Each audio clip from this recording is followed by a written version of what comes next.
다 같이 오늘 출애굽기 26장입니다. 이제 오늘 이제 성막의 덮개, 커버링이죠. 성막의 천장이라고 할 수 있습니다. 성막의 덮개, 성막의 천장을 만드는 방법에 대해서 주님께서 계시해 주신 내용인데요.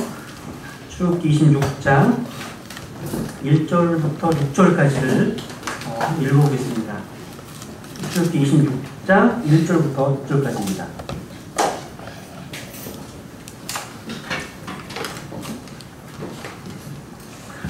네 개의 항장을 다 할 수 있을지 모르겠는데요. 가능하면 다 오늘 이 시간에 마치도록 하겠습니다. 가능하면. 우선 1절부터 읽겠습니다. 또 너는 성막을 만들 때 가늘게 꼰 아마실과 청색과 자주색과 주홍색 실로 짠 10개의 앙장으로 만들며 정교한 솜씨로 만든 그릇들을 수노와 앙장들을 만들지니 한 앙장의 길이는 28규빗이요 한 앙장의 너비는 4규빗이며 앙장들이 각각 한 치수를 갖게 할지니라. 또 5 앙장을 서로 함께 연결하고 또 다른 5 앙장을 서로 연결하며 그 연결한 곳의 가장자리로부터 한 앙장 끝단에 청색 고리들을 만들고 둘째 곳에 연결한 곳에 다른 앙장 맨 끝단에도 그와 같이 할지니라. 너는 한 앙장에 고리 50개를 만들고 둘째 것에 연결한 곳의 앙장 끝단에 고리 50개를 만들어 그 고리들이 서로를 붙들게 할지니라. 너는 금으로 걸쇠 50개를 만들고 그 걸쇠들로 앙장들을 함께 연결하여 그것이 한 성막이 되게 할지니라. 일반적으로 사람들이 건축물을 만드는 방법은요, 일단 외곽에 어떤 골조를 세우죠.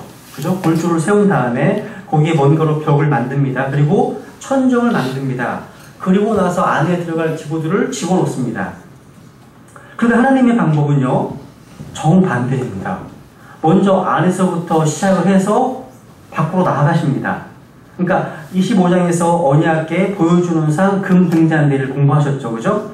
먼저 안에 들여놓을 기구를 말씀하시고 그리고 천장을 그리고 좀 이따 보시면 이제 널빤지와 어떤 외형을 언급하십니다. 항상요, 인간의 방법과 하나님의 방법은 항상 다릅니다. 항상 또 반대가 돼요. 여러분 이사야서 55장에 보시면 내 생각은 너희 생각과 다르다. 하늘이 땅과 높음 같이 하나님 생각과 우리 생각 다르다고 말씀하시죠. 똑같습니다. 그래서 성막은요, 북쪽과 남쪽, 서쪽을 널빤지로 연결하고 그 위에 4개의 덮개, 앙장들을 위에 덮어서 세워지게 되는 것입니다. 여기 보시면 이제 성막 휘장을 만드는 데 사용된 재료를 한번 보세요. 여기 보시면 가늘게 꾼 아마실과 청색과 자주색과 주홍색 실로 짠 천이죠. 그죠? 여러분 고운 아마포는 성경 전체에서 뭐와 연관되어 있다고요? 고운 아마포 하면 떠오르는 단어 있어야 됩니다. 아마포 하면 의. 아마포 하면 의. 요한계시록 19장 8절에 보시면 이 고운 아마포가 성도들의 의이기 때문이라 말씀하시죠. 이 옷은 우리가 하늘에 가게 되면 하늘에서 입게 될 옷입니다. 하늘의 군대들, 저 여러분들, 구원받은 모든 사람들이 입게 될 이제 옷이 바로 이 아마포로 된 옷입니다. 그래서 요한계시록 19장 14절에 보시면 하늘에 있는 군대들이 희고 깨끗한 고운 아마포 옷을 입고 흰말을 타고 그분을 따르더라 말씀하십니다. 그러니까 고운 아마포가 상징하는 것은 의로움, 깨끗함, 순결함, 이걸 상징한다면 이거와 정대조적으로 우리 인간이 구원받지 못한 인간들이 걸치고 있는 옷이 하나 있죠. 이사야서 64장 6절에 보시면 우리의 모든 의는 더러운 누더기 같다고 말씀하십니다. 너무나 비교되는 그런 옷이라는 거죠. 하늘에서 예수 그리스도의 피로 구원받은 우리가 입을 고운 아마포는 성도들의 의라고 말씀하고 있습니다. 그렇다면 이 땅에서의 의로운 행실, 선한 행실이 얼마나 중요한지 여기서 배우게 되는 것입니다. 여러분 구원받았다고 내 죄가 다 이미 용서받았다고 해서 그것이 방종이 되어서 내 마음대로 죄짓고 산다면 하늘에서 입을 옷이 있을까요? 왜? 성경에는 하늘의 속에 입게 될 옷이 아마포인데 그 아마포는 성도들의 의라고 말씀하십니다. 의. 근데 이 땅에서 나의 삶이 구원받고 난 이후에 의로운 삶, 거룩한 삶, 선한 삶이 없다면 입을 옷이 있을까요? 부끄럽지 않겠습니까? 성경에 보면 주님께서 오실 때 너희가 부끄러움을 당하지 않게 하라 이런 말씀 나오거든요.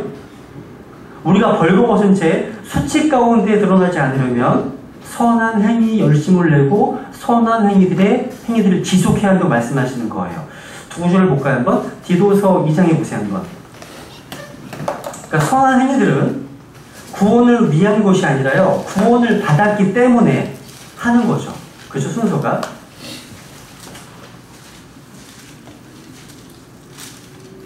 디도서 2장.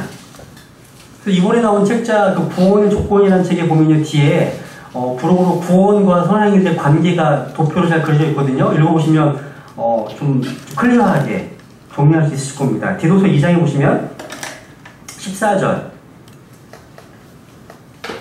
같이 읽죠. 시작. 그분께서 우리를 위하여 자신을 주심은 모든 불법으로부터 친히 우리를 구속하시고 정결하게 하사 선한 행위에 열심을 내는 백성 곧 자신을 위한 특별한 백성이 되게 하려 하심이라. 여기 보시면 뭐에 열심을 낸다고요?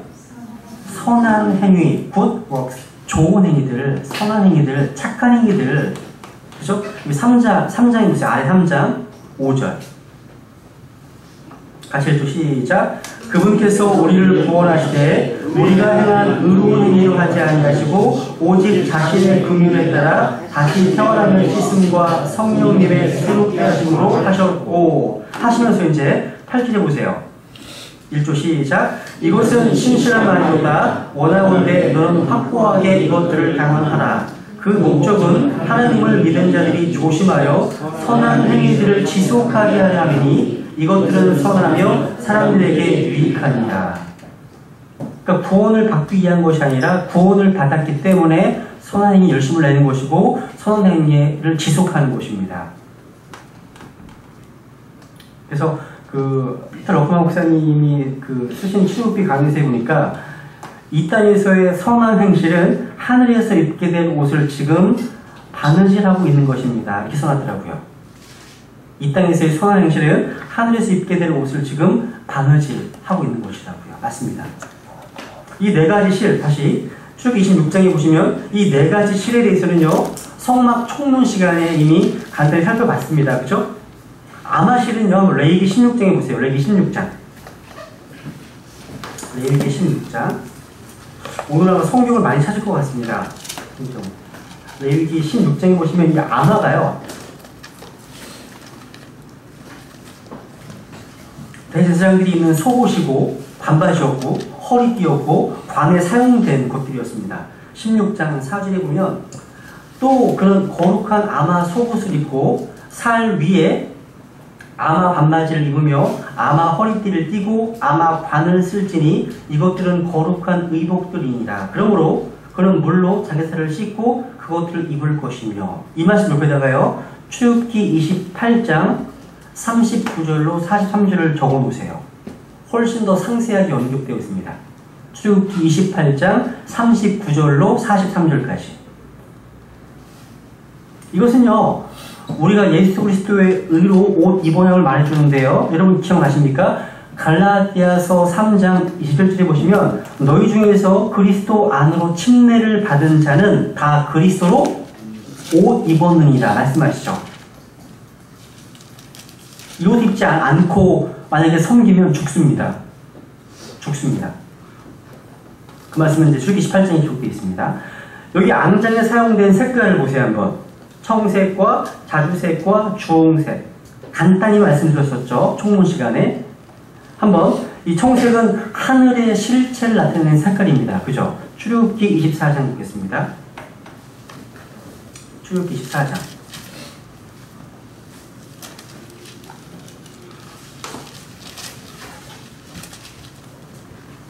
24장 10절에 보면 9절부터 그때 모세와 아론과 나답과 아비후와 이스라엘의 장로 70명이 올라가서 이스라엘의 하나님을 보았는데 그분의 발밑은 마치 사파이어 돌로 포장한 듯하고 그 다음 청명한 하늘의 본체 같았더라.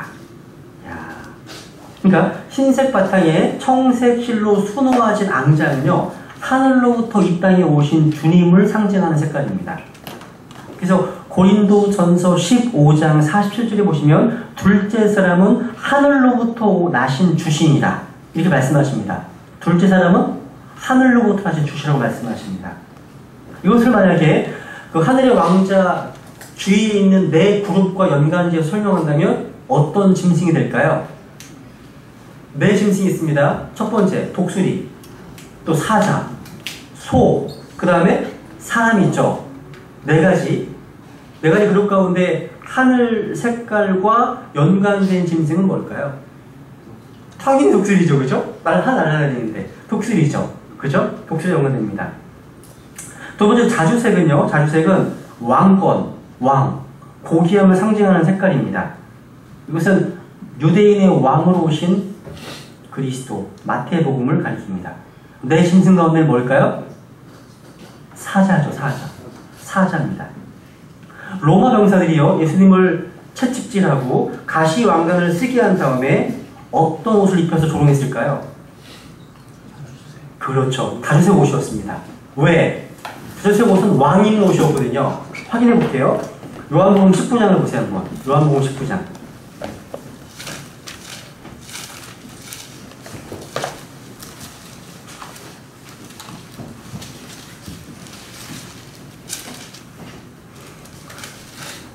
요한복음 19장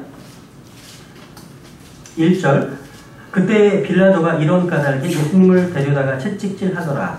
군사들이 가시나무로 관을 엮고 그분의 머리에 씌우고 그 다음 자주색 긴 옷을 그분께 입히고 그 다음에 왜 옷을 입혔는지 아세요? 이르되 만세 유대인들의 왕이요 하며 손으로 그분을 때리더라. 왜? 자주색 옷은요, 왕이나 귀족들이 입는 옷이었거든요. 예수님은 다윗 왕가에서 태어나신 왕이십니다. 유대인 왕가 태어나신 분이시잖아요. 그죠? 세 번째, 이제 주홍색. 이 주홍색이란 말은 히브리어로 주홍벌레에서 나왔다고 그럽니다. 그러니까 벌레가 으깨지면서 나오는 물감의 색깔이 주홍색이었어요. 으깨지면서. 뭘까요, 이게? 십자가에서 속죄제물로 고통당하실 때.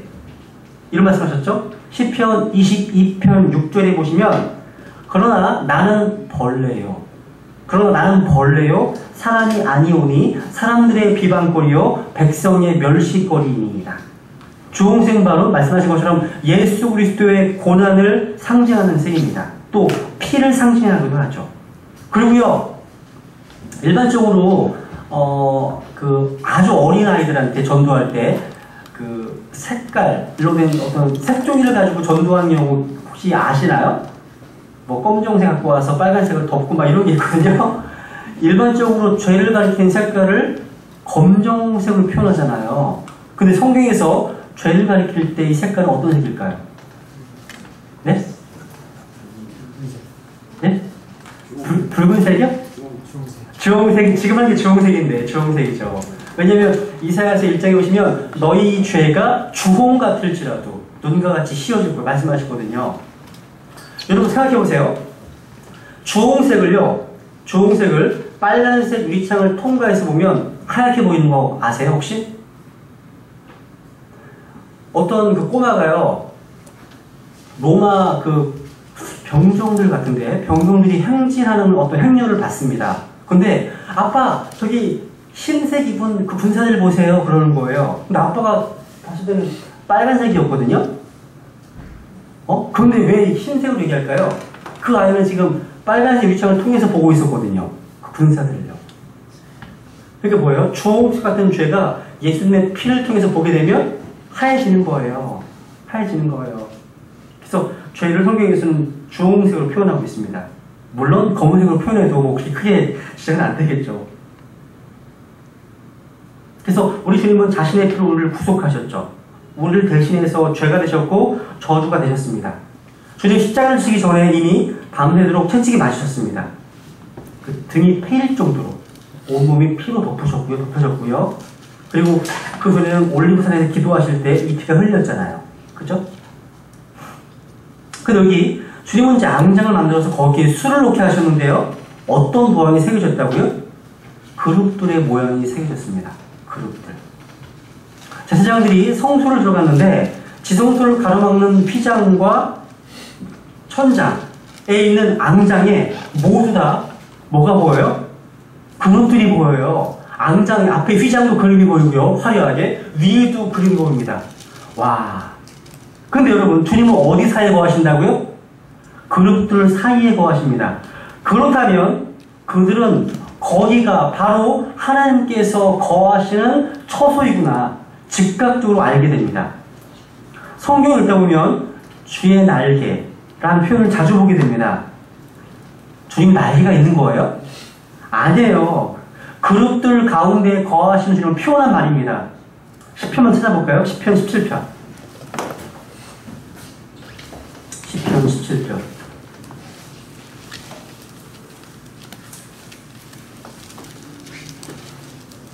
시편 17편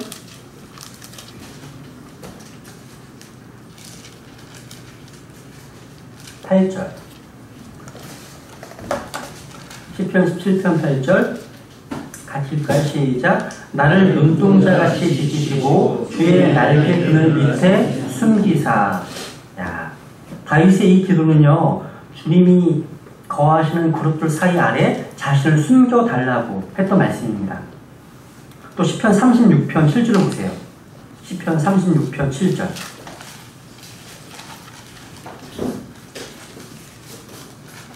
시편 36편 7절. 오 하나님이여, 주의 인자하심이 어찌 그리 뛰어나신지요. 그런데 사람들의 자녀들이 주의 날개 그늘 밑에서 주를 신뢰하나이다. 이 기도 역시요, 성소에 들어가는 제사장들은 실제적으로 경험하는 그런 기도예요. 왜? 그룹들이 수놓아진 그런 앙장 아래에서 서서 섬기는 제사장들은요, 주의 날개 밑에 늘 있게 되기 때문이에요. 그렇습니다. 그러니까 여러분이 주의 날개 밑에 있다고 고백하는 것은 내가 지금 주님의 임재 가운데 있다는 사실을 고백하고 있는 것입니다. 시편 57편에 보세요. 시편 57편 1절. 시편 57편 1절. 오 하나님이여, 내 혼이 주를 신뢰하오니 내게 긍휼을 베푸시고 내게 긍휼을 베푸소서. 참으로 이 재난들이 지나갈 때까지 내가 주의 날개 그늘에 내 피난처를 두리이다. 61편도 보세요. 61편 4절. 내가 영원히 주의 장막에 머물며 주의 날개에 숨는 곳을 신뢰한다. 셀라. 그러니까 성막에 있는 주의 날개 밑이라는 곳은 바로 성소를 의미합니다. 성소. 그렇죠?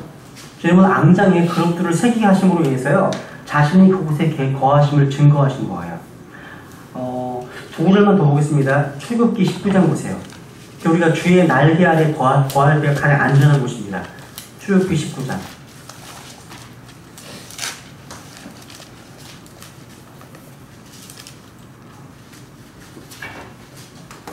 출애굽기 19장 4절. 유명한 말씀입니다. 주면 내가 이집트 사람들에게 행한 것과 또 내가 독수리 날개에 너희를 실어 내게로 데려온 것을 너희가 보았느니라. 독수리 날개에 너희를 실어서 데려왔다? 여러분, 독수리는요, 새끼를 낳을 때 발로 집어서 날지 않고 등에 태워서 납니다. 태워서 나요. 그래서 사냥꾼이 활을 쏘면요, 어미를 잡지 않으면 새끼를 잡을 수가 없습니다. 무슨 얘기예요? 어떤 이방 민족도 하나님을 이기지 않고는 이스라엘을 삼킬 수가 없습니다. 이는 완전한 보호를 의미하는 날개예요. 신약에서도요, 이렇게 주님께서 이렇게 말씀하셨죠. 찾아보죠. 마태복음 23장.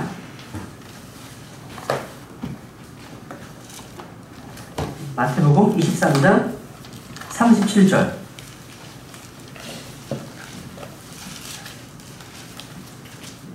예루살렘의 멸망에 대해서 말씀하시죠. 오 예루살렘아 예루살렘아, 배운 자들을 죽이고 내게 보낸 자들을 돌로 치는 자여, 암탉이 자기 병아리들을 자기 날개 아래 모음같이, 자기 날개 아래 모음같이 내가 얼마나 자주 내 자녀들을 함께 모으려 하였더냐. 그러나 너희가 원치 아니하였도다. 이거 역시요, 보호를 의미하는 날개입니다. 어미닭은요, 새끼들 날개 밑에 품잖아요. 품습니다. 개나 고양이의 공격을 받거나 하늘 나는 매의 공격을 받을 때면요, 자신이 죽어가면서도요, 자기 밑에 있는 새끼를 결코 내어놓는 법이 없습니다. 이 닭의 본능이에요. 그러니까 주님을 이길 수 없다면 주님의 날개 밑은 영원히 안전한 곳입니다. 안전한 곳입니다. 그게 성소예요. 그래서 지금 한번 다시 보세요. 쭉 26장 다시 잡으세요. 이제 앙장의 숫자가 참 의미가 있습니다.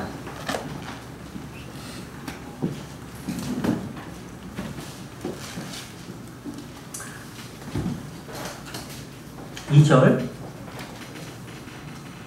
한 앙장의 길이는 28규빗이요 한 앙장의 너비는 4규빗이며 앙장들이 각각 한 치수를 갖게 할지니라. 또 5 앙장을 서로 함께 연결하고 또 다섯 앙장을 서로 연결하며, 여기 5 앙장, 또 다 5 앙장, 5라는 숫자가 많이 나오죠. 그죠?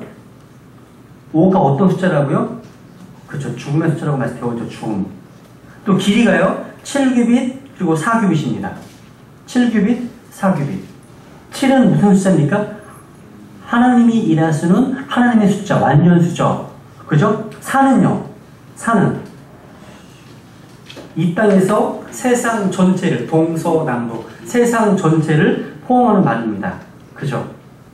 여기서 앙장은 총 10장이 만들어져서 5장 서로 연결해서 사용해서 볼 수 있습니다. 10은요, 10은 어떤 숫자죠? 이방인의 숫자예요. 이방인의 숫자. 창세기 10장 10절에 보면 최초의 이방 왕국이 나오잖아요. 그죠? 세상을 가리키는 말이에요. 5은 죽음의 숫자잖아요. 그래서 세상을 예표하는 이집트는 10가지 재앙을 당한 후에도 돌이키지 않고 이스라엘을 추격하다가 모두 홍해에 빠져 죽었습니다. 그죠? 요한계시록에도 보면 세상의 왕국을 10개의 왕국으로 나누죠. 그죠? 나눕니다. 여기 다시 4절. 그 연결한 곳의 가장 자리로부터 한 앙장 끝단에 청색 고리들을 만들고 둘째 것에 연결한 곳의 다른 앙장 맨 끝단에도 그와 같이 할지니라. 또는 한 앙장의 고리 50개를 만들고 둘째 것에 연결한 곳의 앙장 끝단에 고리 50개를 만들어 그 고리들이 서로를 붙들게 할지니라. 야, 청색 고리란 말이야. 청색 고리. 청색은 하늘 색깔이죠. 그죠? 여러분 혹시 TV에서요 가끔 그 경제 형편이 어려워서 허물을 가져가는 집을 부시고 새로 지어주는 프로그램을 본 적 있으세요? 어떤 건축 설계자가 설계를 해서 새롭게 만든 집인데, 야, 설명을 다 해줘요. 한풍기가 여기 왜 있는지, 이게 어떤 의미인지 다 설명해 주잖아요. 야, 정말 그렇더라고요. 인간이 만든 집도 이렇게 여러 가지 의미들을 부여하는데, 하물며 하나님께서 지으려고 명령하신 성막, 성전, 알죠? 하나님 말씀을 비교해보면 아주 기쁜 의미가 있는 거예요. 의미 없는 게 없습니다. 여기서요, 정말 중요한 한 가지 사실을 발견해야 되는데요. 여기 보면 앙장 자체가 곧 성막입니다. 성이 이렇게 표현하고 있습니다. 보세요, 다시 1절 보세요. 1절. 또는 성막을 만들 때, 그리고 6절 보세요. 6절. 너는 금으로 걸쇠 신기를 만들고 그 걸쇠들로 앙장들을 함께 연결하여 그것이 뭐가 된다고요? 한 성막이 되게 할지니라. 원 태버너클. 한 성막이 나오죠? 7절 보세요. 7절. 너는 염소털로 앙장들을 만들어 성막을 덮는 덮개가 되게 하고 11개의 앙장을 만들지니라. 성막을 덮는 덮개. 앞에 만든 첫 번째 덮개. 커버링, 앙장. 그걸 덮는 덮개거든요. 그걸 성막으로 말씀하는 거예요. 또 15절 보세요. 15절. 26장 15절. 또 너는 성막에 쓰기 위해 시띠나무로 널빤지들을 만들어 세우되, 여기 나오는 널빤지들은요 앙장을 위한 것들입니다. 주님은 앙장을 성막이라고 부르셨습니다. 여기에는 아주 놀라운 영적 의미가 있습니다. 여러분, 예수 그리스도께서는 바로 그분은 하나님이십니다. He is God. 하나님이십니다. 그분은 또한 육신을 입으셨습니다. 하나님께서 육체 가운데 나타나신 분이 바로 그분이시죠. 그리스도 안에는요, 하나님의 신격이 온 몸으로, 모든 신격의 모든 충만함이 몸으로 거하고 계십니다. 이분은 성막의 원형이십니다. 예수님은요. 그죠? 근데 성막의 외관, 커버링, 덮개를요, 성막이라고 언급하고 있는 것처럼 이것은 육신을 입으신 예수 그리스도 그분을 우리가 하나님의 아들, 하나님이라고 부르는 것과 마찬가지입니다. 이해되세요? 무슨 얘기인지? 성막의 커버링 자체를, 덮개를 성막으로 부르는 것은 뭐냐? 이 땅에 육체를 입고 나타나신 하나님의 아들, 그죠? 예수님을 향해서 그분은 하나님이라고 부르는 것과 마찬가지라는 거죠. 이와 더불어서요, 예수 그리스도의 피를 통해서 구원받은 저 여러분, 예수님으로 옷 입었기 때문에 우리를 주님께서는 하나님의 아들들로 받아주십니다. 여러분, 옷 입으셨습니까? 하나님의 아들이십니다. 그걸 인정하시는 거예요. 요한일서 3장에 보면 보라, 아버지께서 어떠한 사랑을 우리에게 베푸사 우리가 하나님의 아들들이라 불리게 하셨는가. 하나님의 아들인 거예요. 그리고요, 여기 보시면 주님은 앙장 맨 끝단에요, 청색 꼬리 50개를 만들어서 서로 단단하게 연결하게 했습니다. 이렇게 막 50개를 만들었어요. 이렇게 연결되어서 하나의 완전한 성막의 천장이 됩니다. 원 태버너클. 한 성막이 됐다. 이것을요, 성막에 대한 책들을 읽어보면 어떤 분들은 뭐 유대인과 이방인의 결합이라는 등, 어떤 분들은 하나님과 인간의 연합이라는 등, 또 영국의 유명한 성경 교사였던 아더 핑크는요, 그리스도의 인성과 신성의 결합으로 보았습니다. 모두 그럴듯한 해석이에요. 근데 이걸 두 가지로 이해할 수 있을 것 같습니다. 하나는 그리스도와 몸의 관계로, 그러니까 이런 연결 고리에서 성막에다 하나의 태블너클이 되거든요. 하나가 되거든요. 이것은 그리스도와 몸의 관계로, 또 하나는 성도와 성도의 관계를 적용할 수 있습니다. 한번 확인해 볼게요. 고린도전서 10장 1장 보세요.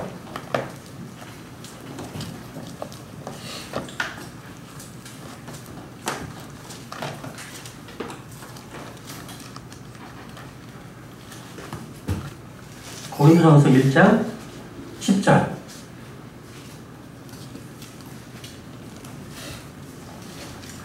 형제들아, 이제 내가 우리 주 예수 그리스도의 이름으로 너희에게 간청하노니, 뭘 간청하나 보세요. 바울이 너희는 다 같은 것을 말하고, 성경이 같아야 되겠죠. 다르면 다른 걸 말하겠죠.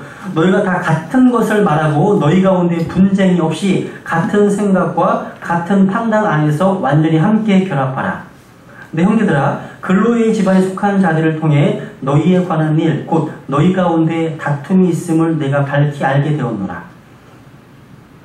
이제 내가 이것을 말하노니 곧 너희가 각각 이르기를 나는 바울에게 바울파, 나는 아볼로에게 아볼로파, 나는 게바에게 게바파, 나는 그리스도께 그리스도파 속하였다 하는도다. 그 다음 보세요. 그리스도께서 나뉘셨느냐? 그리스도께서 나뉘셨느냐? 바울이 너희를 위해 십자가에 못 박혔느냐? 혹은 너희가 바울의 이름으로 침례를 받았느냐? 잘 보세요. 그리스도께서 나뉘셨느냐? 하나님께서는요, 구원받은 하나님 백성들의 하나님을 굉장히 강조하십니다. 여기 이 성막의 앙장, 커버링, 덮기를 통해서도요, 하나됨을, 무척 많이 나옵니다. 하나됨을 굉장히 강조하고 계십니다. 다시 26장 보세요, 다시. 26장 2절.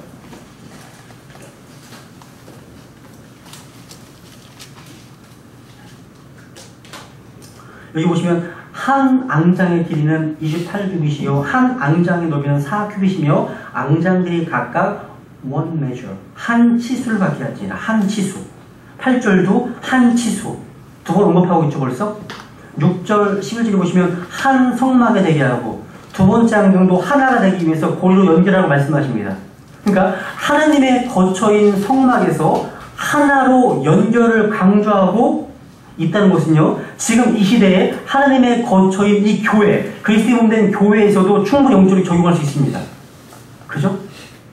5개의 앙장들이, 죽음을 뜻하는 5, 5개의 앙장들이 50개, 5 곱하기 10이죠. 50개의 금으로 된 걸쇠와 청색 고리들로 연결되어서 원 태버너클, 한 성막이 되었다는 것은요, 예수 그리스도의 죽으심, 피 흘리심, 십자가를 통해서 그리스도와 몸된 교회가 원 태버너클, 하나 된다는 것을 의미하는 것입니다. 하나님은요, 청색 고리로 앙장을 연결하듯이 예수 그리스도를 통해서 우리를 자신과 연결하셨습니다. 그래서 청색 고리로 연결되면 이 둘은 더 이상 둘이 아니라 원, 하나가 됩니다. 하나예요. 이것이 바로 하나님과 교회의 관계이고 하나님과 성도의 관계입니다. 여러분, 제가 둘입니까? 머리가 있고 몸이 있어요. 둘입니까? 하나죠.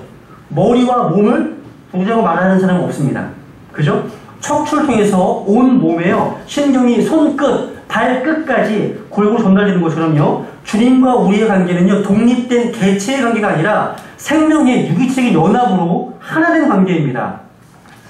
아무리 재주가 많은 손이라 하더라도요, 몸에서 떨어져 나가 있으면 여기서 한 점 고기 덩어리에 지나지 않습니다.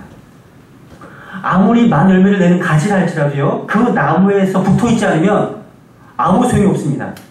가지에게는 독립이란 있을 수가 없습니다.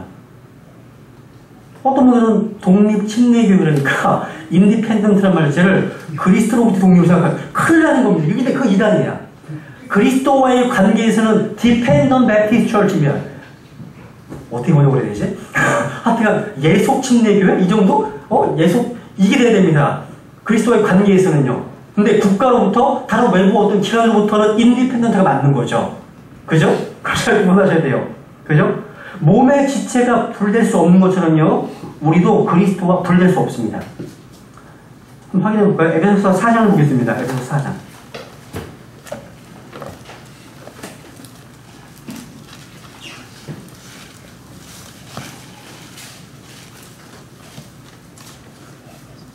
에베소서 4장 16절.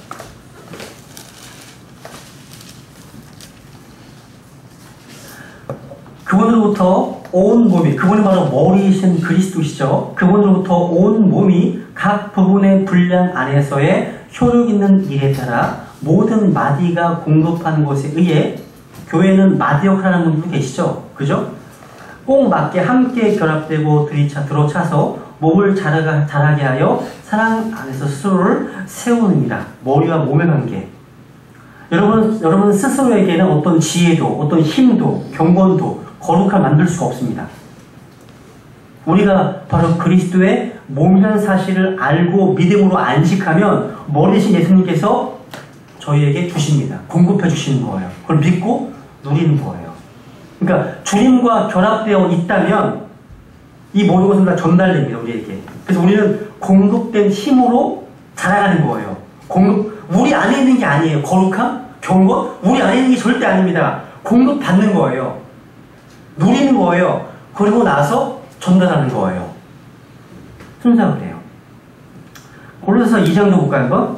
골로새서 2장.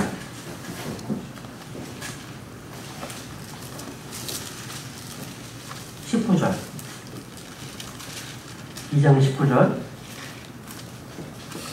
머리를 붙들지 아니하느니라. 머리가 바로 그리스도시잖아요. 그러나 이 머리로부터 온 몸이 마디와 힘줄에 의해 영양을 공급받고 서로 결합하여 하나님께서 자라게 하시는 대로 자라느니라. 어디서 영양 공급받는 거예요? 머리로부터 오는 거예요. 머리로부터. 이것이 바로 생명의 관계입니다. 이것이 바로 영적 연합이고요, 하나됨입니다.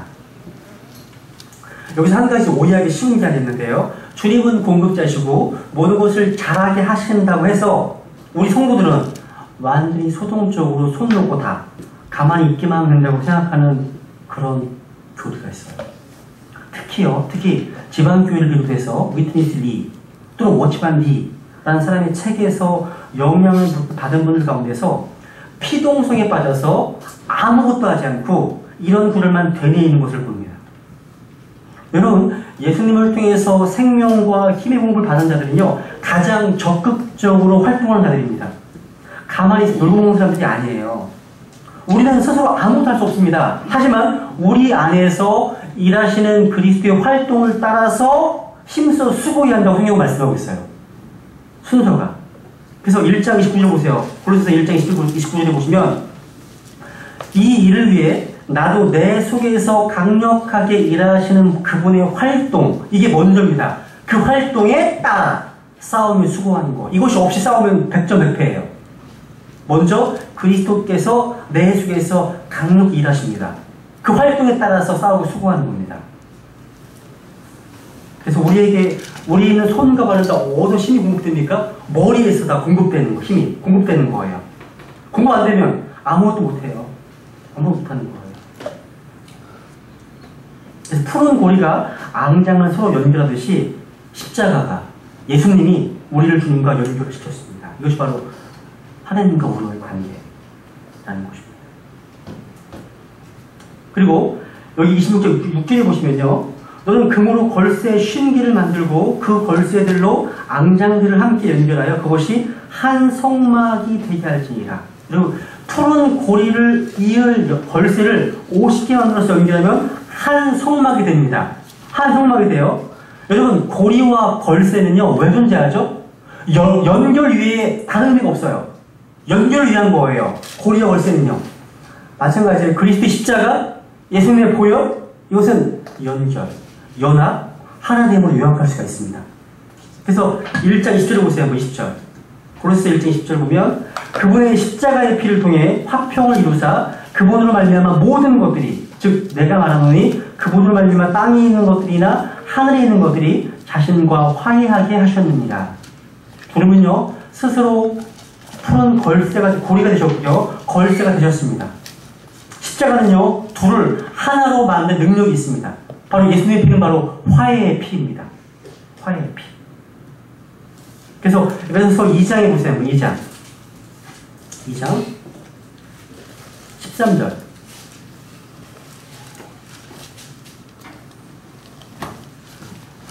13절.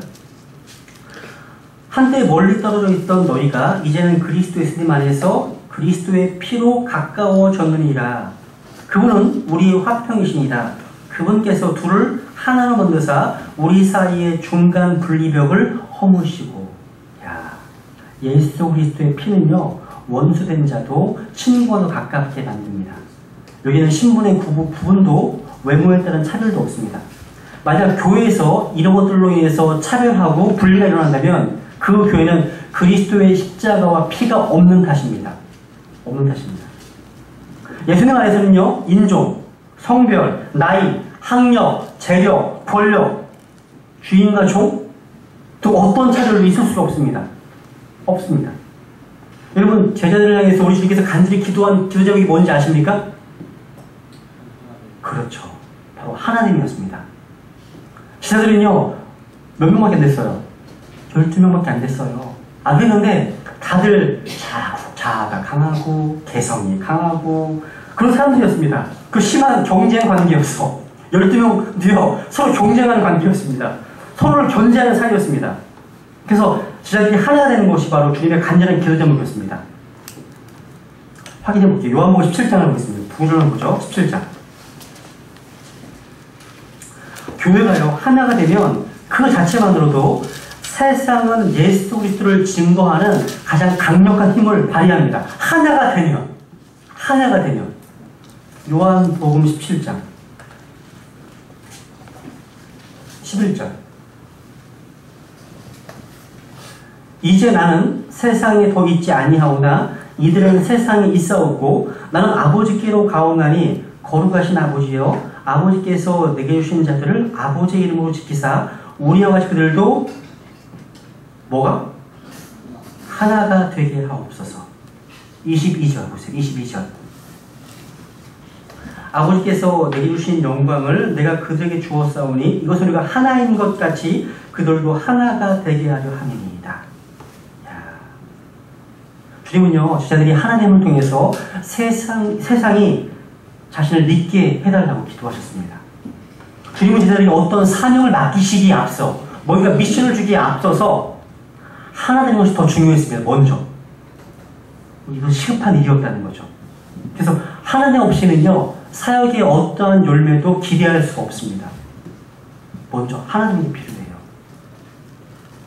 오늘날 교회의 문제점이 무엇이냐 라고 묻는다면요, 단연코 물론 분열입니다. 분열이에요. 쪼개지는 거예요. 왜 그렇게 싸우고 다투고 갈라지는지 계속 분열이 일어납니다. 이것은요, 푸른 고리와 걸쇠가 없기 때문입니다. 비유예요. 하나님 없이는요, 성장할 수 없습니다. 성장할 수 없습니다, 여러분. 그래서 이런 이유 때문에 바울은 성령의 하나 되게 하심을 힘써 지키라고 간곡히 부탁했던 것이죠. 그죠?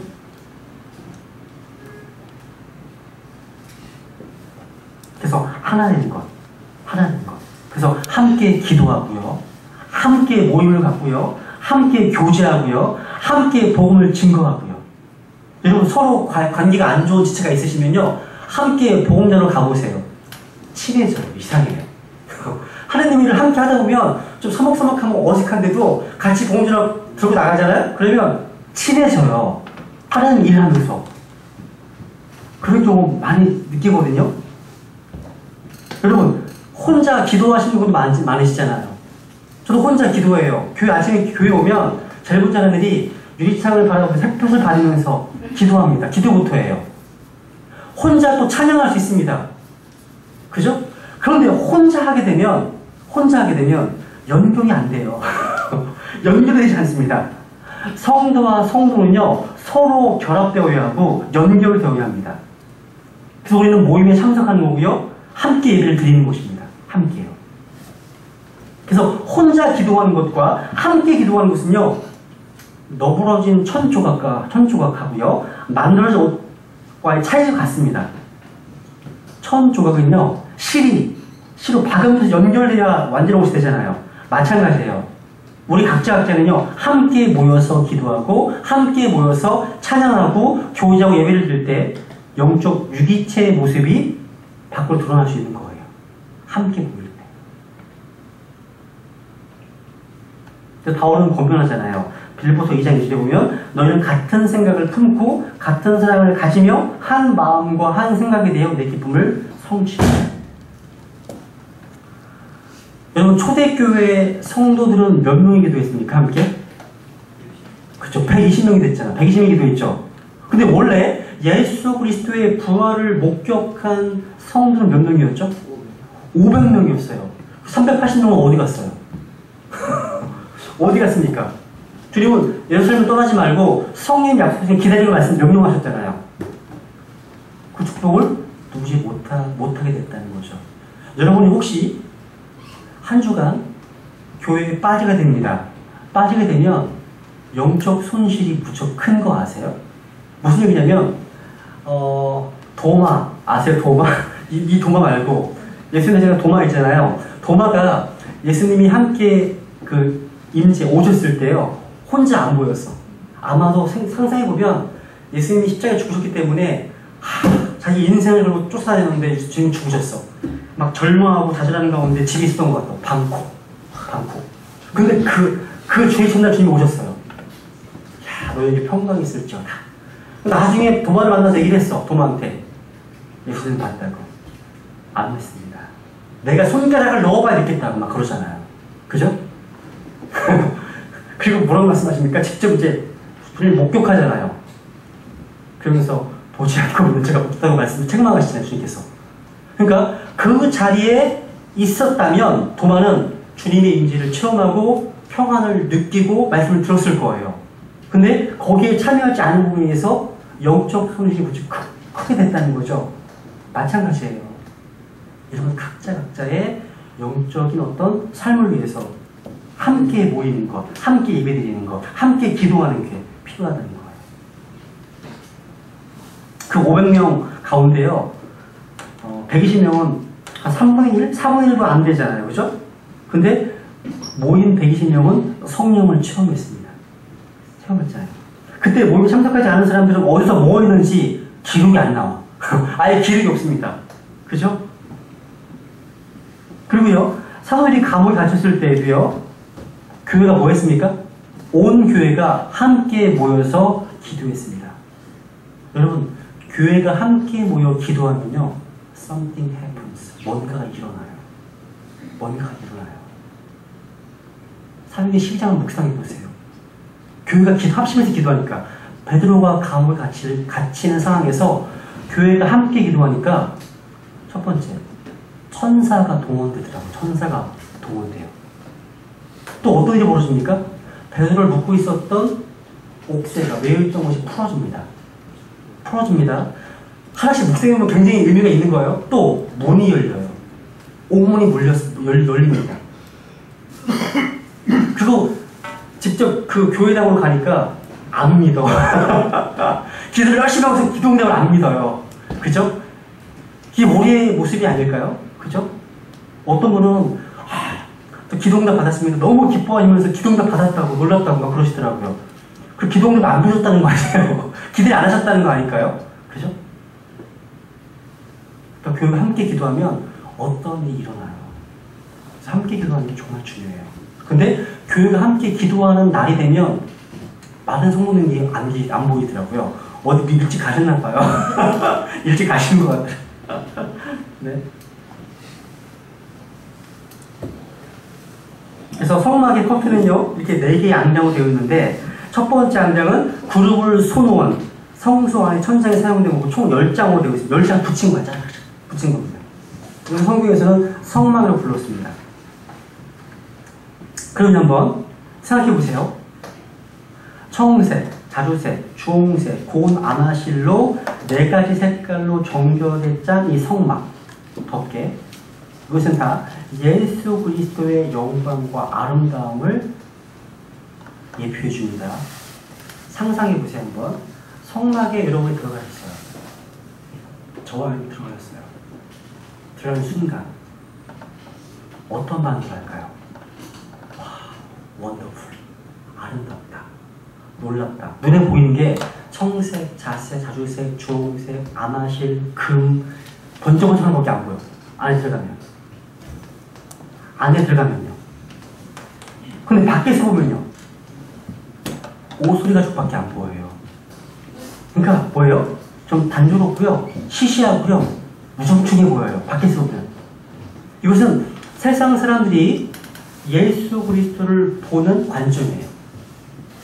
밖에서 봤을 때는 에이, 뭐 사대생님 한 분이시겠지, 뭐 그냥 뭐 성인이시겠지, 이 정도죠. 그죠? 어떤 분은 유대인의 성명가였지, 뭐 이렇게 하겠죠. 근데 안에 들어가면 예수님의 영광을 봐요. 영광을. 구원받은 그리스도는요, 그 안에 들어가서 참 되신 예수님을 본 사람들이에요. 보셨어요? 그분이 얼마나 아름다운 분이신지, 얼마나 모든 분이 사랑스러운 분이신지 여러분 아십니까? 구원받으신 분들은 그 안에 들어간 거예요. 구원 안 받은 사람들은요, 맛을 보지 못했습니다. 밖에 있는 거야. 그 성막 밖에 있는 거예요. 안에 못 들어왔어요. 그 내용이에요. 이 프린트에 있는 내용이 안에서부터의 모습과 밖에서 보여지는 모습하고 다르다는 거죠. 구글 한번 찾아보죠. 빌립보서 2장을 보세요. 빌립보서 2장.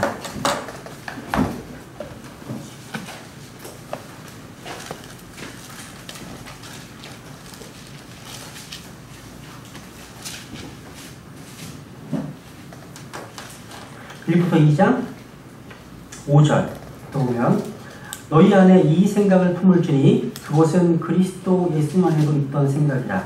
그분은 하나님의 형체로 계심으로 하나님과 동등함을 강탈로 여기지 아니하셨으나, 바로 그분 하나님이시잖아요. 7절, 스스로 무명한 자가 되사 자기 위에 종의 형체를 취하시고 사람들의 모습이 되셨으며 사람의 모양으로 나타나사 자기를 낮추시고 죽기까지 순종하셨으니 곧 십자가의 죽음이라. 7절, 8절이 바로 밖에서부터 보여지는 예수님의 모습입니다. 근데 5절, 6절은요, 그분의 실체는 뭐예요? 하나님이십니다. 9절, 그러면 하나님께서 그분을 높이 올리시고 모든 이름 위에 있는 이름을 그분에게 주사. 이게 바로 안에서 보여지는 모습과 밖에서 보여지는 모습을 다 표현하고 있는 거예요. 밖에서. 아가서 한번 5장 볼까? 아가서 5장 보실까요? 아가서 5장. 솔로몬의 아가. 시편, 잠언, 전도서, 솔로몬의 아가.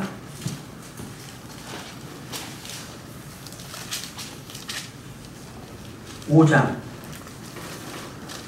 슐라미 여인이 바로 자기의 신랑에 대해서 하나하나 그분의 눈, 머리, 얼굴, 입술, 손, 다리 이걸 묘사하고 있습니다. 제가 지금 만약에 여러분에게 A4 전장을 내띄고 나서 여러분이 알고 있고 여러분을 구원해 주신 주님에 대해서 한번 적어보세요. 그분의 눈, 그분의 얼굴, 그분의 머리카락, 그분의 다리, 그분의 손. 얼마나 적으시겠어요? 얼마나 적을 수 있으실 것 같으세요?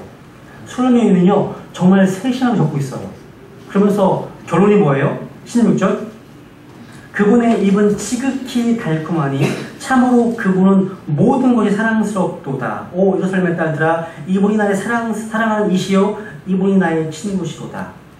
야, 여러분 이렇게 고백할 수 있으세요? 그분은 모든 것이 사랑스럽도다. 이게 안에서부터 본 주님의 영광입니다. 성막에 들어갔을 때 안에서 실제 본 모습입니다. 그런데 그분을 안에서 보지 못해 밖에서만 보게 되면 어떤 일이 벌어져요? 아이, 흠모하면 아는 건 하나도 없어요. 고모양도 없고요. 흠모하는 게 없습니다. 이사야서 5천장에서 말씀하시는 것처럼요. 그냥 연한 초목 같아요. 마른 땅에서 나온 뿌리 같습니다. 무함도 없습니다. 멸실당하시는 모습, 거부당하시는 모습, 이런 모습이에요.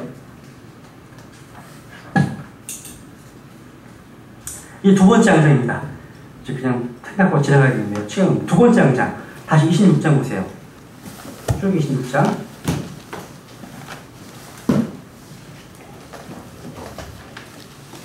7절. 그 다음 앙장입니다. 너는 염소털로 앙장들을 만들어 성막을 덮는 덮개가 되게 하고 11개 앙장이니라. 아까는 몇 개 앙장이었어요? 10개였잖아요. 지금 몇 개야? 이걸 비교하셔야 돼요. 읽으시면서 뭐가 다르네? 밑을 치시는 거예요. 11개야. 왜 11개일까요? 덮어야 되니까. 더 커야지 당연히. 덮어야 되잖아요. 그리고 보세요. 뒤에 8절. 한 앙장의 길이는 30규빗, 한 앙장의 너비는 4규빗으로 하고 11개의 앙장을 다 한 치수로 하며. 아까 한 앙장의 길이가 몇 규빗이었어요? 28규빗이잖아요. 2규빗 남죠? 그거 덮는 거예요. 그리고 9절. 너는 5앙장을 서로 연결하고 또 6앙장, 11개니까 5개 나누는 거야. 6앙장을 서로 연결하되 6째 앙장은 성막의 맨 앞에서 겹치게 할지니라. 겹치죠. 더 크니까. 그 다음 너는 연결한 곳의 가장 바깥쪽에 앙장 끝단에 고리 50개를 만들고 둘째 곳을 연결하는 앙장 끝단에 고리 50개를 만들며 노수로 걸쇠 50개를 만들고. 아까는 뭐였습니까? 걸쇠가 아까는 뭐였어? 금이었어요. 다르네? 역시 안에서는 안으로서 바꾸고 할 때마다 어떻게 되는 거예요? 떨어져요. 질이. 질이 떨어지는 거야. 지금은 노시야 또. 이걸 비교하시는 거예요. 노수로 걸쇠 50개를 만들고 그 걸쇠들을 다 그 고리들에 넣어 장막을 함께 연결하여 그것이 다 하나가 되게 하며. 똑같습니다. 이 내용들은. 장막의 앙장들에서 남은 부분, 즉 남아있는 반쪽 앙장은 성막의 뒤에 늘어뜨리고 장막의 앙장들의 길이에서 남은 부분 이쪽에서 1규빗, 저쪽에서 1규빗씩 내어 성막의 양쪽으로 늘어뜨리되 이쪽 저쪽으로 늘어뜨려 그것을 뭐 하라고요? 덮게 할지니라. 덮게 할지니라. 여기 지금 보면 염소털로 만든 앙장은 첫 번째 만든 앙장 위에 덮는 거였습니다. 그래서 성막 위에 천막으로 불렸습니다. 그 7절에 성막을 덮는 덮개가 되냐고 되어 있죠. 이 성막이 뭐였습니까? 뭐예요?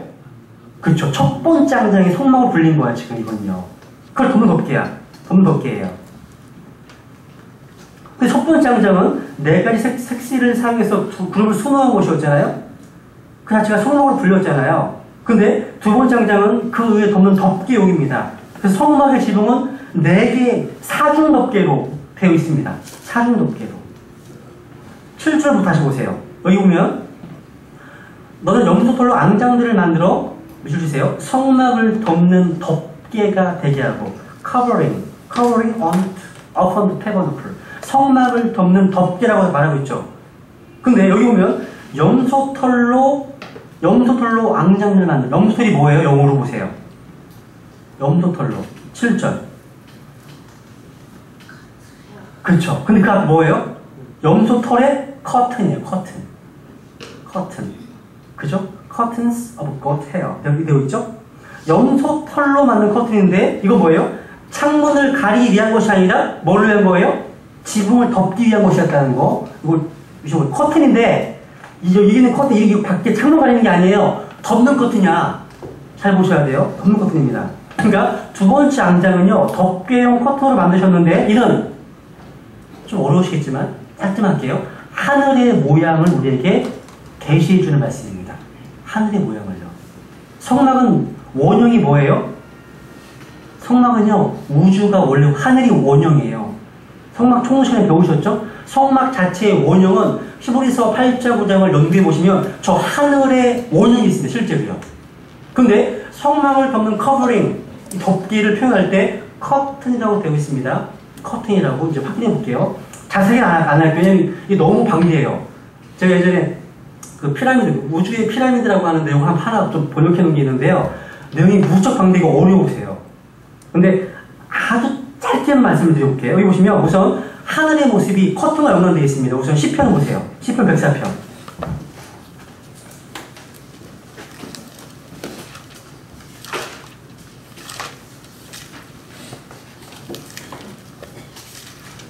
한번 뭐 기회 되시면 이 커튼이라는 말을요, 한번 콩코던스에서 통고사전에서 한번 찾아서 한번 연구해 보세요. 재밌어요.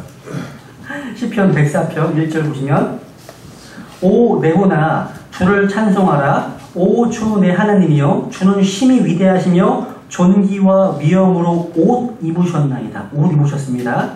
그분께서 옷으로 덮는 것 같이 빛으로 자신을 덮으시며, 그 다음 하늘들을 휘장같이 펼치시고, 하늘들을 커튼, 휘장이 바로 커튼입니다. 주시세요. 커튼처럼 펼치셨다는 거. 그리고 이사야서 40장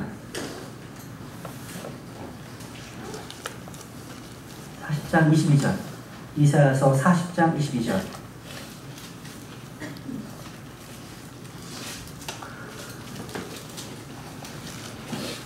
땅의 원 위에 앉으신 이가 바로 그분이시니 땅에 거하는 자들은 메뚜기 같으니라.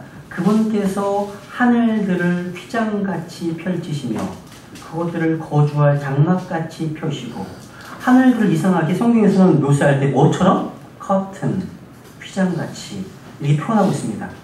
그러니까 하늘들 휘장같이. 여기서 말하는 커튼은 당연히 창문이나 벽에 치는 커튼이 아니라 성막을 만들 때 사용된 커튼과 같은 단어가 사용되었다는 거예요. 성막은 교리적으로 우주의 모형이라는 점에서요, 성막 제작에서 염소털을 만드는 커튼 역시 하나님이 만드신 하늘의 모형입니다. 모형이에요. 그런데 여러분, 히브리서 1장이나 시편 102편에 보시면 이 하늘들이 옷과 같이 낡아질 것이다 라고 예언을 하고 있습니다. 그 옷이 뒤바뀐답니다. 기억나세요? 옷이 낡아집니다. 그래서 하늘이 지금 낡아져가는 거야. 오전 구멍이 뚫리는 거고요.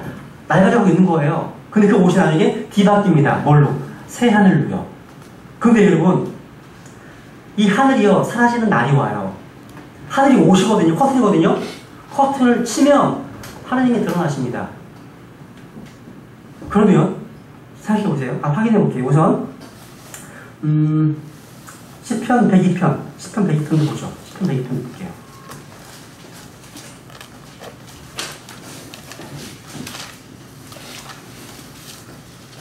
흰 왕자 심판이 왜 두려운지 아세요? 하나님이 자신을 드러내신 날이거든요. 옷을 벗고서. 그 두려운 거예요. 시편 102편 25절 보면, 주께서 옛적에 땅의 기초를 놓으셨사오며 하늘들은 주의 손이 이루신 작품이니이다. 그것들은 사라지려니와 오직 주께서는 지속하시겠고 참으로 그것들은 하늘들, 땅 다 옷같이 낡아지니 주께서는 의복하시고 그것들을 바꾸시면 그것들이 바뀌려니와 주께서는 동일하시고 주위에서는 끝이 없으리이다. 여러분, 하나님은 옷을 입으시다고 되어 있지 않을까? 이 옷들이 그분의 영광과 존귀를 입으신 거예요. 그런데 그 옷은 하늘들은 하나님의 영광을 밝게 드러낸다고 시편 19편에 말씀하고 있습니다. 그죠? 주의 하늘들은 뭐냐면 주의 손가락으로 지으신 작품이라고 말씀하고 있어요. 아, 근데 이거는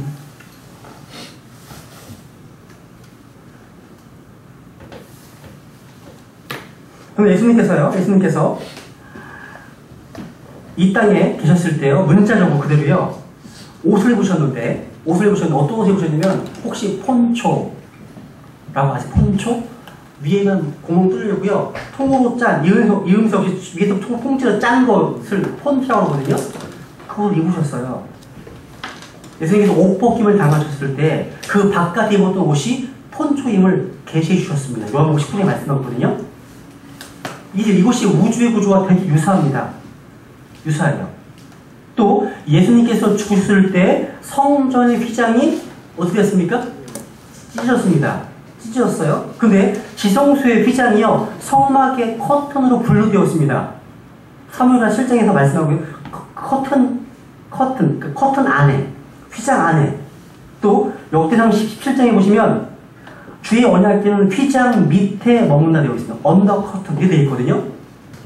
그러니까 이것은 예수님의 육신이 찢어지는 것을 나타내는 거잖아요. 휘장은 그분의 육체니까. 또 성경에 보면 옷을 찢는 행위를 보면 이게 왜 찢습니까? 되게 보면 누군가의 죽음을 슬퍼하는 행위예요. 옷을 찢는다는 것은요. 그러니까 예수님께서 죽으셨을 때 성막 휘장이 찢어졌죠. 그죠? 옷이 찢어진 거예요. 찢어졌습니다. 그런데 어느 날 하나님께서 그 의복을 바꾸실 거예요. 어느 날 바꾸실 거예요. 그리고 새 하늘을 입히실 거예요. 새 하늘을. 언제 하나님께서는요, 자신의 벌거벗음을 피조물에 계시하실 겁니다. 그분께서 자신의 옷을 벗으실 때 하늘과 땅조차도, 순결하지 못한 하늘과 땅조차도요, 감당할 수 없을 겁니다. 그래서 불타게 되는 거예요. 불타게 됩니다. 하물며요, 예수 그리스도의 옷을 벗겼고 그분의 벌거벗은 몸을 보았으며 그분을 조롱했던 죄인들에게 어떤 날이 될까요? 그날이요, 아주 무시무시한 심판이 되지 않겠습니까? 그날이요. 그래서 죄 없으신 거룩하신 하나님과 직면했을 때 누가 감히 내 마음을 깨끗하게 하였다, 내가 죄에서 떠나 순결하다 할 수 있겠느냐? 잠언 20장에서 말씀하신, 아무도 못해요. 견딜 수가 없습니다. 이 하늘에 대한 주제에 대해서는요, 아마 나중에 공부할 수 있는 기회가 생기면 그 자세하게 할게요. 왜냐면 이게 성경들도 엄청 많고요, 내용도 엄청 많습니다. 우주에 대한 주제 자체가요. 그러니까 우선 커튼은요, 무언가를 가리는 역할을 하는 동시에 외부와의 또 분리를 나타내 주는 거예요. 커튼을 치면 외부와 차단되잖아요. 그죠? 마찬가지예요. 여러분, 염소털은 그 실을 누가 잡았을까요? 염소털? 출애굽기한 볼까요? 출애굽기 35장 보겠습니다. 35장.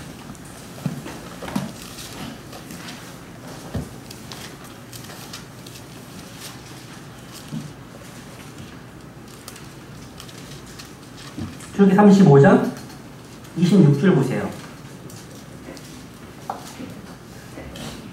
26절. 지혜로 마음의 감동을 받은 모든 너희들은 염소털로 실을 잡고. 야, 질문할게요, 여러분. 염소털이 어떤 색깔일까요? 네? 흰색? 회색? 대부분의 성막 관련된 책을 보면요, 두 번째 장장을 표현했을 때 흰색으로 그려놨어요. 흰색으로요. 근데 여러분, 잘못된 겁니다. 검정색이 맞습니다. 성경을 찾아보면 검정색이에요. 황금의 집도 그건 고쳐야 될 것 같더라고요. 그러니까 되게 이제 일반 염소하면 양과 비슷하게 생각해서 흰색 실을 생각하시잖아요. 그죠? 그 당시 중동 지역 염소는 대부분 검정색입니다. 검은색이에요. 여기에 사용된 실 역시 검은색입니다. 검은색이에요. 한번 아가스 6장 볼까요? 아가스 6장. 솔로몬의 아가스 6장 보세요.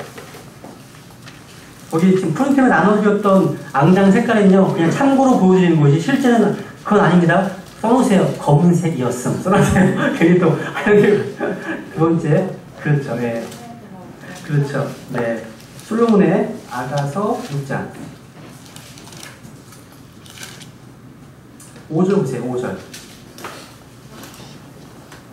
내 눈이 나를 사로잡았으니 내게서 그 눈을 돌려다오. 네 머리털은 길라시부터 모습을 드러내는 염소떼 같고, 머리털이 염소떼 같다고 되어 있죠. 무슨 색깔이에요? 머리털이 검정색이죠. 검정색입니다. 근데 희한하게 여러분, 하늘들이요 어두운 색깔과 연관되어 있는 거 아세요? 혹시 저는 이런 말씀이 무슨 말씀인지 몰라요. 성경에 어두운 물이 나와요. 보셨어요?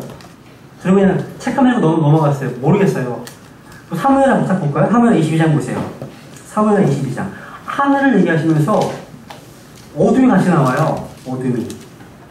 사무엘하 22장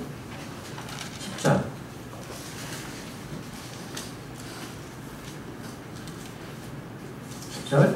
그분께서 또한 하늘들을 휘시고 내려오시니 어둠이 그분의 발 밑에 있었도다. 그분께서 구름을 타고 나심에 바람의 날개를 위에서 보이셨도다. 12절. 그분께서 어두운 물들과 창공에 짙은 구름들로 자신의 주변에 어둠의 천막을 삼으셨으니, 여기 어두운 물들이 나오고요, 또 어둠이 발밑에 있다고 말씀하고 있죠. 저는 믿을 뿐이고요, 설명은 못하겠어요, 이 부분에 대해서. 그냥 어쨌거나 어둠이 하늘들과 연관되어서 나온다는 사실. 그렇다면 이 커튼은 무슨 색깔이에요? 검정색. 틀림없습니다. 검정색입니다. 우리에게는 절대 기준인 킹제임스 성경이 있죠? 그죠? 이 성경을 바로 잡으시면 돼요. 사전이든 콩코넌스든 히브리어든 헬라어든 주석이든 어떤 설교집이든 간에 바로 잡으시면 돼요. 그죠? 여러분, 근데 여기 염소털로 앙정을 만들게 하신 것은요, 염소에 대한 영조임이기 때문입니다. 여러분 배우셨죠? 순염소는 어디에 사용되었습니까? 순염소? 네? 그걸 바칠 때, 뭘 바칠 때? 어떤 물에 사용되었습니까? 네? 번제물. 와, 큰일 났다. 번제물은 순양인데. 그쵸? 속죄물로 사용되었습니다. 속죄제물로 순염소가 사용되었다는 거예요. 그러니까 순염소는 이스라엘의 주요 절기 항상 헌물로 사용되었는데요, 항상 죄헌물로 드려졌습니다. 민수기 28장 보세요. 민수기 28장.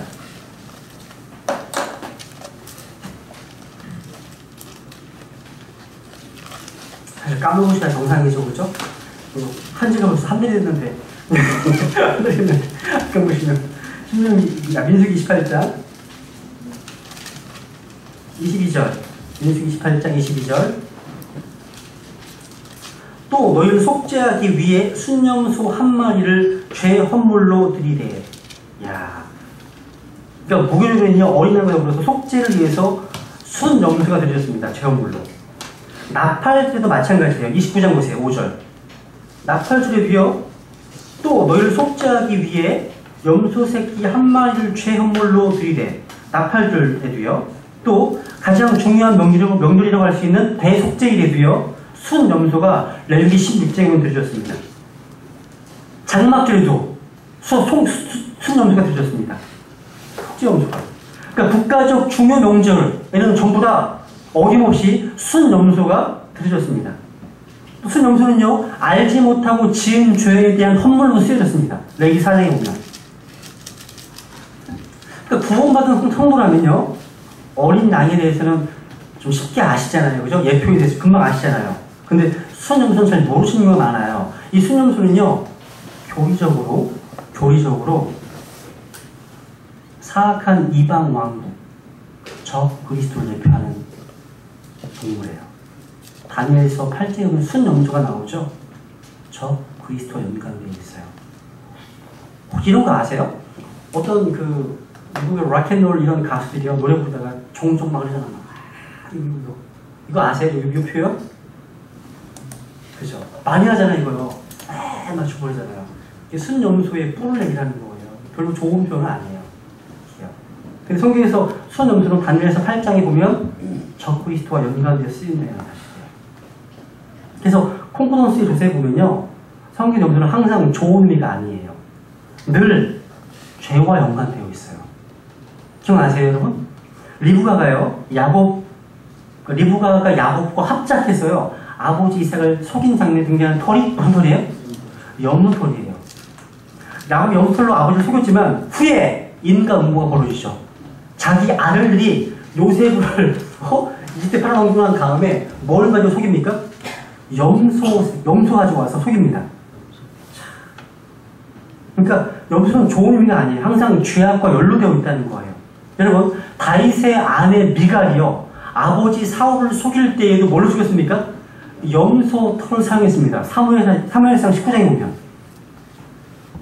또 우리 주님께서 재림하시고 나면 여호사밧 골짜기에서 민족들을 심판하실 것인데, 야곱의 민족과 또 어떤 민족? 염소 민족을 심판하십니다. 야곱의 민족은요, 천년왕국으로 들어갑니다. 여호사밧 민족은요, 멸망합니다. 여러분과 저는요, 그 민족이 없죠. 교회는 하늘에 속해 있잖아요. 그죠? 그러니까 주님께서 속죄 허물로 염소를 요구하신 것은 염소를 죽이심으로 우리를 죽이신 것을 말하는 거예요. 그러니까 우리 주님께서 우리의 죄와 허물을 모두 담당하셔서 죄와 저주가 되신 사건을 예표하는 겁니다. 주님은요, 죄와 상관없으셨지만 우리를 죄가 되셨죠. 저주가 되셨습니다. 그리고 노뱀이 되셨습니다.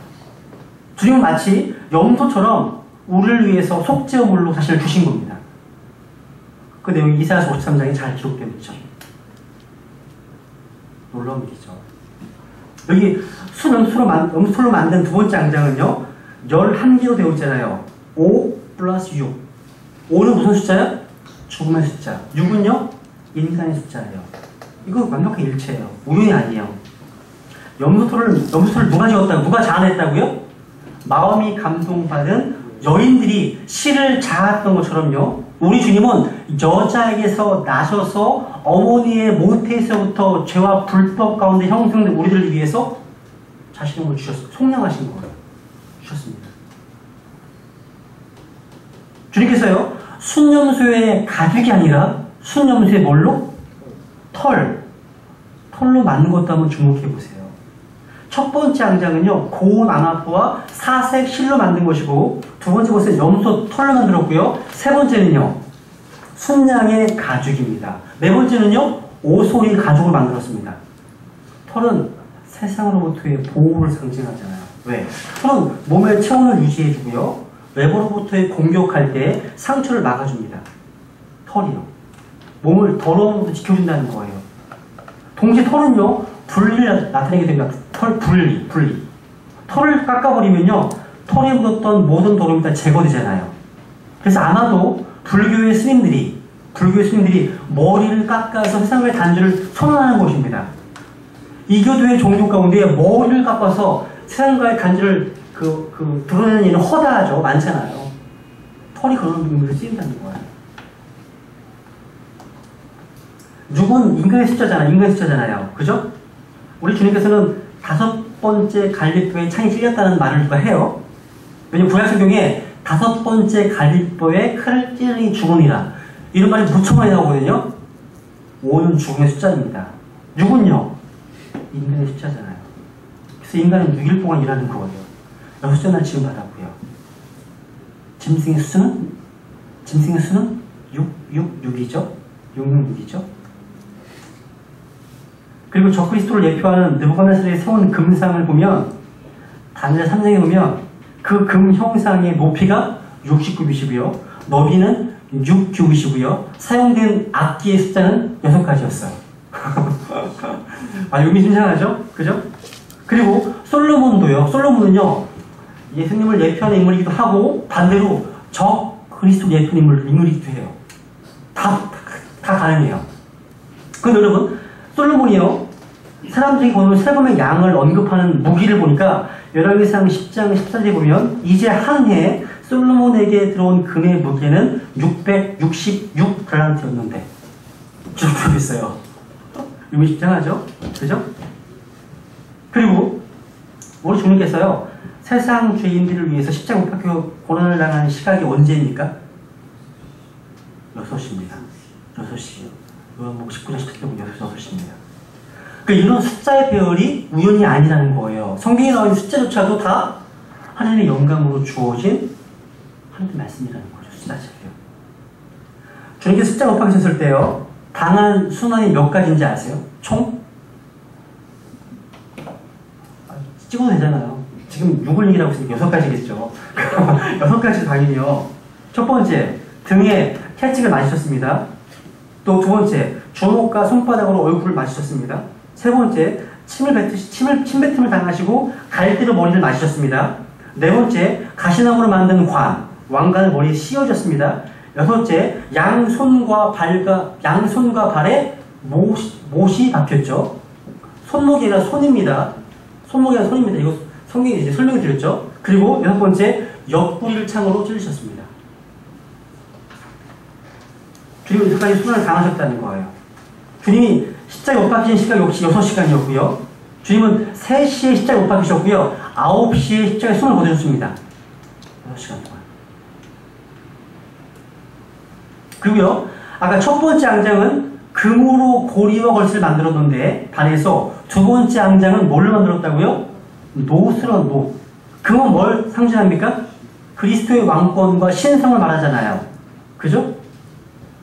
근데 놋은 뭘 얘기할까요? 놋. 네?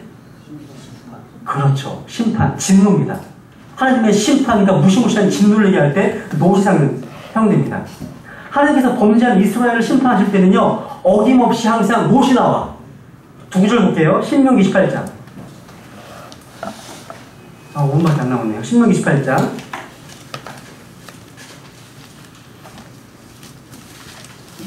신명기 28장 23절. 28장은 무지하게 무서운 장이에요. 대부분의 교회에서 1장부터 15장까지는 14장까지 많이 읽어요. 15장부터는 전혀 안 읽어요.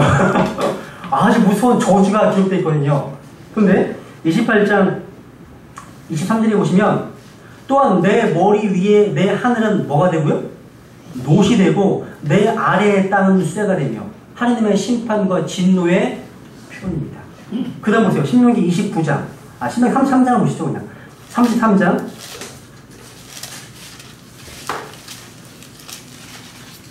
신명기 33장 25절. 신명기 33장 25절. 내 쉬는 쇠와 놋이 되리니 내 날이 어떠한 같이 내 힘이 그러하리로다. 성경에서 쇠, 놋, 대부분 다 하나님의 심판과 진노와 연관되어 있어요. 하늘과 땅이 놋이 된다는 말씀은요, 하나님의 진노와 심판으로 비가 오지 않습니다. 열매를 내지 않는다는 것을 말하는 것이에요. 여러분, 우리가 이제 나중에 공부하시겠지만 양을 죽여서 피 흘려 잡는 재단이 있습니다. 무슨 재단이에요? 놋으로 된 번제단이에요. 번제단이 놋으로 되어 있어요. 놋으로요. 이 놋재단은요, 죄와 저주를 대신하는 제물을 불태우는 곳이었습니다. 여기 주님께서 불로 응답하셔서 태우시는데, 놋은 주님의 불의 심판을 받는 장소에 사용된 재료라는 거예요. 레위기 16장도 보세요. 레위기 16장. 레위기 16장.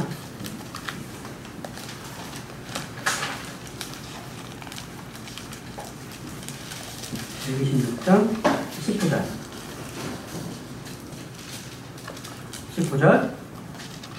내가 너희 권능의 교만을 꺾고 너희 하늘을 쇠 같게 하며 너희 땅을 뭐 같게 한다고요? 놋 같게 하리라. 역시 놋이 나오죠? 그죠? 주님의 저주입니다. 저주예요. 그죠? 광야에서 놋배기도 나오잖아요. 그러니까 놋이 갈 때 성경적 의미는 하나님의 저주와 심판, 이런 것을 분명히 알 수가 있습니다. 밖에서 가장 잘 보이는 금속이요, 놋이었습니다. 근데 일단 안으로 들어가게 되면 뭐가 많아요? 뭐가 보여요? 금이 보여요. 아름다워. 세 번째 네 번째 항장을 제가 3번 안에 끝낼게요. 26장, 출애기 26장 보세요. 출애기 26장 14절에 보면, 너는 붉게 물들인 순양의 가죽으로 장막에 덮개를 만들고, 그 다음 오소리 가죽으로 그 위에 덮개를 만들지니라. 순양의 가죽. 그 다음에 네 번째 항장이 오수 가죽으로 되어 있습니다. 붉게 물들인 순양은요, 거의 모든 헌물에 사용된 희생물이었습니다. 범법 헌물, 죄 헌물, 화평 헌물, 번제물에 사용되었습니다. 순양은요, 우리 구주 예수 그리스도의 가장 완벽한 예표죠. 그죠? 번제물로 쓰여졌으니까. 그래서 창세기 22장에 보면 아브라함이 자기 아들 이삭을 대장해서 뭘 바칩니까? 순양은요. 순양은요, 양떼들의 우두머리며 강함을 나타냅니다. 강함.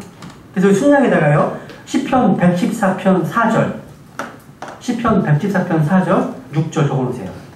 순양에다가요, 시편 114편 4절과 6절을 적어놓으세요.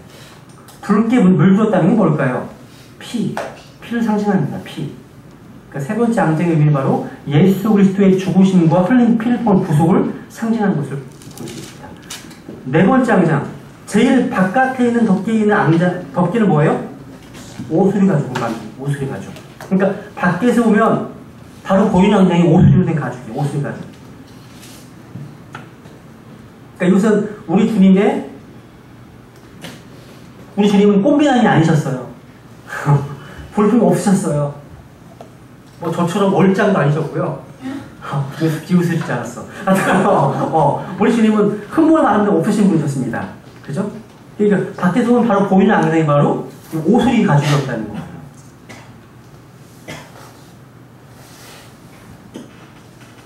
그래서 우리도 역시요, 우리 주님을 육신을 따라서 알아서는 안 됩니다. 그래서 고린도서 5장을만 보고 마치죠.